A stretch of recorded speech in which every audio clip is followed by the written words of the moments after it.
Hi Ramesh గా. Ravi, what a sudden surprise. ఎలా ఉన్నావురా? చాలా సంతోషంగా ఉందిరా. చాలా రోజుల తర్వాత గుర్తుకొచ్చిన బానే. అరే, నీకెట్టాగా గుర్తుకురావు. గుర్తుకొచ్చినా కానీ నువ్వు మా దగ్గరికి రావు. మేమన్నా రావాలి కదా. శ్రవంతి, మా ఫ్రెండ్ గారు వచ్చిండు, కొంచెం టీ పట్టుకరా. అవునరా, మన 10th క్లాస్ బ్యాచ్లో ఒక్కసారి కూడా స్పందించవేందిరా నువ్వు? ఇన్ని ఎంతమంది స్పందిస్తారు కానీ నువ్వు మాత్రం స్పందించవు ఎందుకనరా? ఏం చెప్పమంటారా రవి? నాకు మాత్రం ఉండదారా మీతో కలవాలి, మీతో మాట్లాడాలి, మీతో సంతోషంగా గడపాలని? చిన్నప్పుడు ఎంత సంతోషంగా ఆడుకునేవాళ్ళం. అరే, నువ్వు ఒక్కటి గమనించినవారా? మన గ్రూపులో ఎంతమంది ఉన్నారా? 70-80 మంది ఉన్నారు కదా. 70-80 మందిలా ఎప్పుడు స్పందించినా ఒక 10 మంది 15 మంది వరకు స్పందిస్తారు. మిగతా వాళ్ళు ఎందుకు స్పందించట్లేరంటావు? మనం చదువుకునేటప్పుడు మనకు ఆస్తులు పాస్తులు ఇవన్నీ మనకు ఆలోచన ఉండేది కాదురా. ఎంతసేపు ఉన్నా దోస్తానం అని ఆడుకునే వాళ్ళం, పాడుకునే వాళ్ళం. కానీ ఇప్పుడు ఒకడు డాక్టర్ అయితే, ఒకడు పోలీసోడు అయితే, ఒకడు లాయర్ అయితే, ఇలా చాలా చాలా వృత్తులలో వీళ్ళు కొంతమంది 10-15 మంది దాకా సెటిల్ అయ్యారు. మిగిలిన వాళ్ళందరూ ఏం చేస్తారు అంటారు? 3,000-4,000 లేక కాదు, ఎవరినో అప్పో తెచ్చుకొని అయినా వచ్చి కలవాలనే ఆలోచన మాకు కూడా ఉంటుంది. కాకపోతే అక్కడికి వచ్చినాక ప్రతి ఒక్కరం పలకరించుకుంటాం. ఒకడు నువ్వేం చేస్తున్నావు అంటాడు, అంటాడు.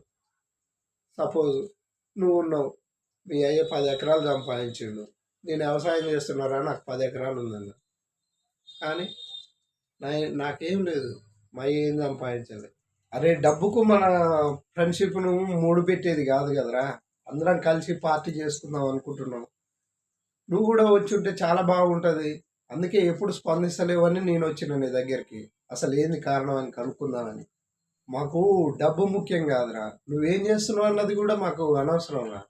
కాకపోతే నీతో సంతోషంగా ఉండాలనే ఆలోచన తప్ప వేరేది ఏమి ఉండదురా. అందరం కలిసి మనం సంతోషంగా మనం పూర్వ విద్యార్థుల సమ్మేళనం చేసుకుందామనే ఆలోచనే కానీ ఒకడు ఎక్కువ ఒకడు తక్కువ ఇలాంటివి చిన్నప్పుడు లేవు, ఇప్పుడు లేవు, రావు కూడా.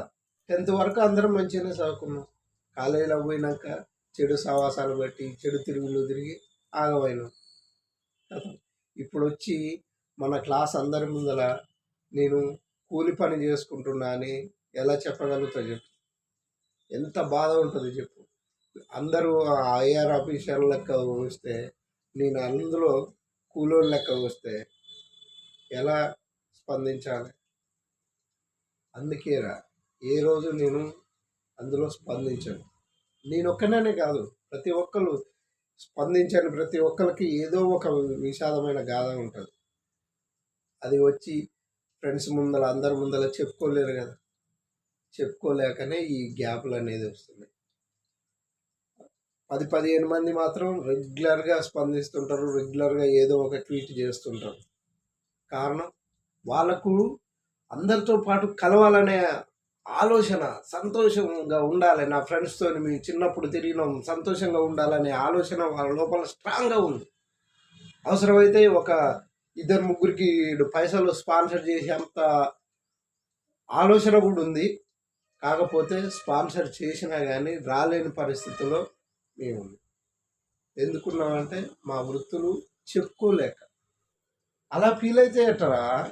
ఇప్పుడు ఒకరికి కలిసి వచ్చింది, ఒకరికి కలిసి రాలేదు. అది కాలం నిర్ణయిస్తుంది ఎవడెట్ట కావాలి, ఎవరు ఏం చేయాలనేది. దానికి మనం ఏం చేయలేము. అట్లానే మన ఫ్రెండ్షిప్ని అయితే వదులుకోలేము కదా. అరే, రావాలనే మనసులో ఉండాలి కానీ ఈ డబ్బులు, ఈ జాబులు ఇవన్నీ నథింగ్ రా, నథింగ్ అసలు. నాకు తెలిసి లేదు ఖచ్చితంగా ఈసారి అందరం కలిసి పార్టీ చేయాల్సిందే, రావాల్సిందే, నువ్వు రావాల్సిందే, అందరు రావాల్సిందే. తక్కువ ఉన్నోనికి ఏం చేయాలి, మన ఫ్రెండ్స్ తరఫున మనం ఏం చేయాలనేది ఆలోచించుకొని దాన్ని ఆ రోజు డిసైడ్ అవుదాం. కానీ ఇలా ఫీల్ కాకు, అస్సలు ఫీల్ కావద్దు.